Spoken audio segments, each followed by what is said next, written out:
Hey, welcome back everyone. So in this one, I want to draw a pose and shadow it and talk a little bit about that process. So for this one, I was actually paying attention to a Wolverine shot, and at first I thought it was a Jim Lee piece of art, but upon looking at it further, I don't think it is, and I couldn't find a signature to it. But it was this great pose that I randomly Googled of Wolverine leaning over, coming towards camera, and very well done. If you know the shot and you know the artist, let me know and I'll make sure to change the description because I do like to credit artists whenever I study the work. But it wasn't an exact study, so you see, I'm just obviously taking shape information from it at this point, drawing a pose.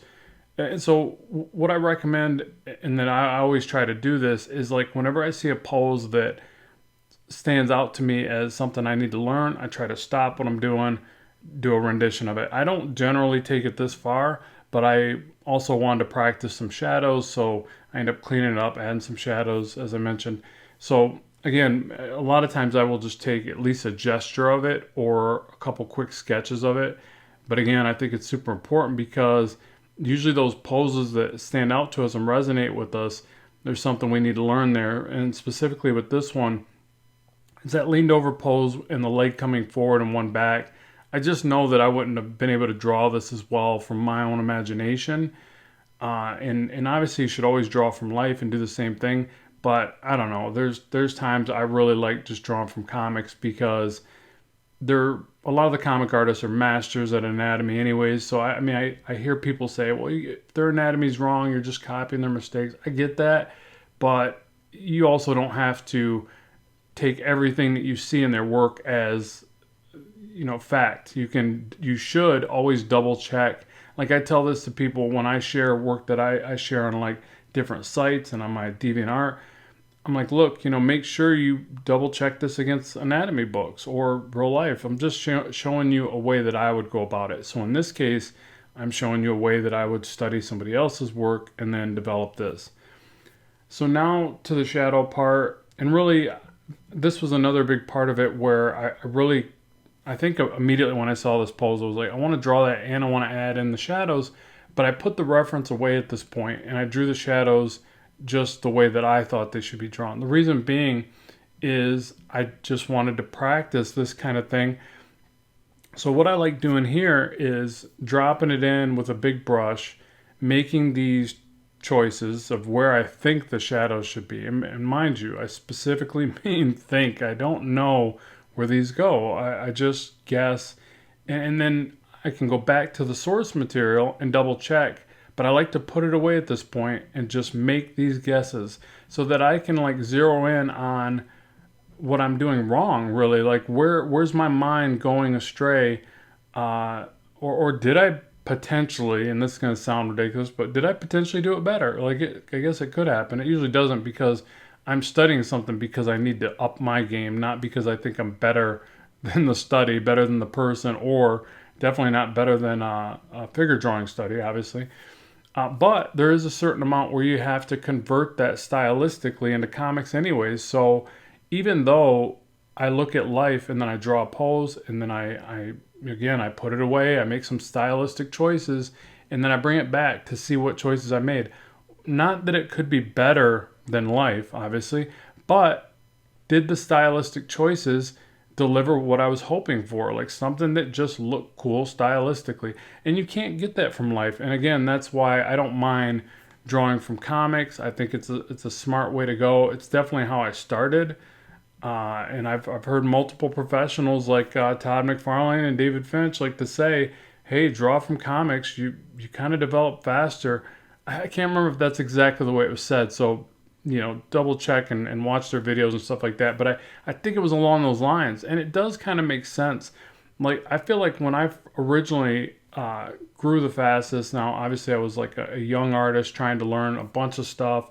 And I was super inspired, super stoked, like some of you probably are. I hate to tell you that it might fade a little bit over time, but I think that's life. Like as you get older, the inspiration kind of dulls down a bit, but it's replaced by technical knowledge and skill sets and sheer determination, because I feel like determination is something you gain when you're not inspired, like because there's not that extra energy like pushing you through. But hey, that's when you build your determination and your grit, which really is more important, because times, things are going to get hard. I don't want to get all motivational and sappy about this one, but it all kind of ties together. But again, with this, it's just like trying to find these little shadows, trying to pick them apart. Another good thing that you could do here is take a couple different artists' work and maybe even a couple different life shots, make that mood board. I always tell people to do this, and then I deviate, I veer off from this, and I shouldn't. Mood boards are a game plan, a blueprint that will help, again, keep you going through that process. And so when you get really good at, say, taking a pose from, one person, maybe shadows from another, composition from another, mixing in an arm and leg pose, whatever you need to do to basically compile this together, and obviously making your own choices along the way. You don't want to be just an entire, entirely needed. You don't want to make it where you need reference the entire way through, is what I'm trying to spit out there. But you, at the same time, you want to be like malleable in your approach and be able to grab these pieces of the puzzle and utilize them, because then it makes you unstoppable. That's the main thing about it. Like whenever I try to create in a vacuum of my mind, something suffers along the way, and there's times I can do it, but it's not repeatable as well. It's not something I can rely upon as much as I would like to. There's times when I'm just like tapped out, and I'm like, I just don't know what to draw, and I'm not motivated to get through the entirety of a piece. And I think that the more complex stuff is, the more you could stand to benefit. Not everybody. Some people probably can just, pull it right out of their hat like a magic act, and kudos to them. But some of us might need that blueprint. So writing things down in a story-like fashion, taking pieces of these puzzles from different people that already do it really well. Shadows from one, the way anatomy is formed by another, the stylistic choices that different artists make. Again, if you think about it, if you can do that effectively, it's going to be way faster. Now, this was more of a study. I think I was, taking my time in certain aspects. This took like an hour and a half in real time, which really, that's just way too much for this much work, just to pose with some shadows. But I was really taking my time to learn in this process. And I was using like the regular tablet, like a Sense Labs tabletop tablet. There's times I like to go back to that one because it's up on a big screen and I can just sit back, and I don't know, it feels nice in some ways. So there's times I get away from the other devices. I do tend to draw a little bit slower, but as I've mentioned in other videos, I feel like my symmetry and my proportions usually come out just a little bit better. But, you guys can be the judge of that one. But again, I feel like this was an informative process, so I wanted to record it and share it on the channel.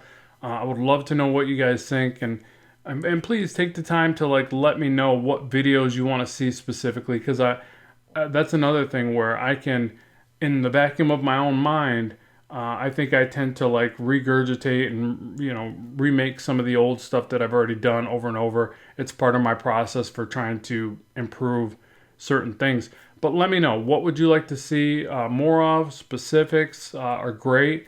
And I appreciate you watching the channel. So thanks so much. And as always, good luck with the art, and bye for now.